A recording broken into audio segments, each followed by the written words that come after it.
Hello friends, இந்த நம்ம என்ன பார்க்க போகிறோம் அப்படின்னா, அனாயன்ஸில் படித்த ஏப்ரல் மே 2024 ஃபைனல் செமஸ்டர் ஸ்டூடெண்ட்ஸ்க்கான ரிசல்ட் வந்து பப்ளிஷ் பண்ணிட்டாங்க.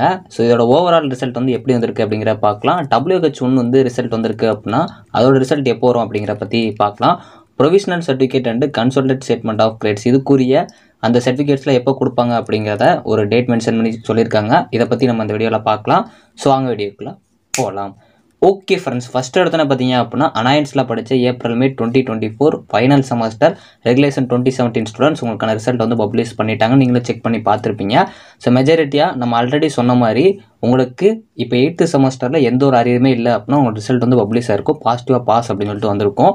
அப்படி இல்லை அப்படின்னா ஏதாச்சும் ஒரு அரியர் வச்சுருக்கீங்க அப்படின்னா உங்களுக்கு கண்டிப்பாக வந்து WH11 அப்படிங்கிற கோடு வந்து வந்திருக்கும். இதை பார்க்குறதுக்கு முன்னாடி ஓவரால் ரிசல்ட் எப்படி வந்திருக்குன்னு பார்த்தீங்க அப்படின்னா மேக்ஸிமம் எல்லாருக்குமே பார்த்தீங்க அப்படின்னா 8th செமஸ்டரோட அந்த பேப்பருக்கு ரிசல்ட் மட்டும் தான் வந்திருக்கு.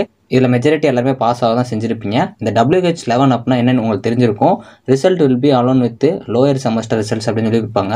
அதாவது உங்கள் ஜூனியர்ஸோட சேர்ந்து பார்த்தீங்க அப்படின்னா உங்கள் ரிசல்ட்ஸ் வந்து பப்ளிஷ் ஆகும். இது எதனால் அப்படின்னா ஆல்ரெடி சொன்ன மாதிரி தான் உங்களுக்கு பேஸ் வைஸாக தான் வந்து ரிசல்ட் பப்ளிஷ் பண்ணாங்க. இப்போ ஃபஸ்ட்டு பேஸில் பார்த்தீங்க அப்படின்னா கரண்ட் செமஸ்டர் அதாவது 8th செமஸ்டரில் பாஸ் ஆன எல்லாருக்குமே பார்த்தீங்க அப்படின்னா ரிசல்ட் வந்து பப்ளிஷ் ஆகிருக்கும். நீங்கள் கரண்ட் செமஸ்டர் இல்லாமல் பழைய ஓல்டு செமஸ்டர்ஸ்லாம் பார்த்தீங்க அப்படின்னா அரியர் இருந்துச்சு அப்படின்னா இப்போ 5th semester 6th semester 7th semester இந்த மாதிரி ஏதாச்சும் ஒரு இதில் அரியர் வச்சுருந்தீங்க அப்படின்னா கண்டிப்பாக உங்களோட ரிசல்ட் பார்த்தீங்க அப்படின்னா இதுக்கப்புறம் தான் பப்ளிஷ் பண்ணுவாங்க.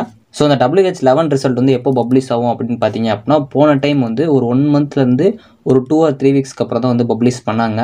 ஸோ இந்த டைம் அப்படி ஆகுமானா வெயிட் பண்ணி பார்க்கலாம். ஏன்னா போன டைம் பார்த்தீங்க அப்படின்னா நீங்கள் தான் வந்து ரெகுலேஷன் 2017 லாஸ்ட் பேட்ச். அதனால் உங்கள் சீனியர்ஸ் பார்த்தீங்க அப்படின்னா ஒரு 3வது பேட்சாக இருந்திருப்பாங்க.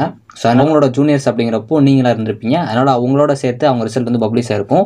இந்த டைம் வந்து ரெகுலேஷன் 2017 அப்படிங்கிறது நீங்கள் தான். ஸோ அந்த ரெகுலேஷன் 2021 சேர்த்து உங்களுக்கு ரிசல்ட் பப்ளிஷ் ஆனாலும் உங்களுக்கு தனி ரெகுலேஷன் அப்படிங்கிறனால மேபி உங்களுக்கு சீக்கிரமாக அந்த ரிசல்ட் பப்ளிஷ் ஆகிறதுக்கு சான்ஸ் இருக்குது. ஸோ வெயிட் பண்ணி பார்க்கலாம். ஸோ அதேமாதிரி provisional certificate and consolidated statement of grades இதோட சர்டிஃபிகேட்ஸ்லாம் எப்போ வாங்கலாம் அப்படின்னு பார்த்தீங்க அப்படின்னா இதுக்கு தனியாகவே ஒரு சர்க்குலர் கொடுத்துருக்காங்க. அதாவது உங்களுக்கு ரிசல்ட் பப்ளிஷ் பண்ணதுலேருந்து 15 நாள் அதாவது ஒர்க்கிங் டே 15 நாளுக்கு அப்புறம் வாங்கிக்கலாம் அப்படிங்கிற மாதிரி வந்து கொடுத்துருக்காங்க. ஸோ அவங்க வந்து ஒரு டேட் கொடுத்துருக்காங்க. அதாவது 8th ஆகஸ்ட்டில் இருந்து இல்லாட்டி 8th ஆகஸ்ட்டுக்கு அப்புறம் வந்து நீங்கள் வாங்கிக்கலாம் அப்படிங்கிற மாதிரி சொல்லியிருக்காங்க.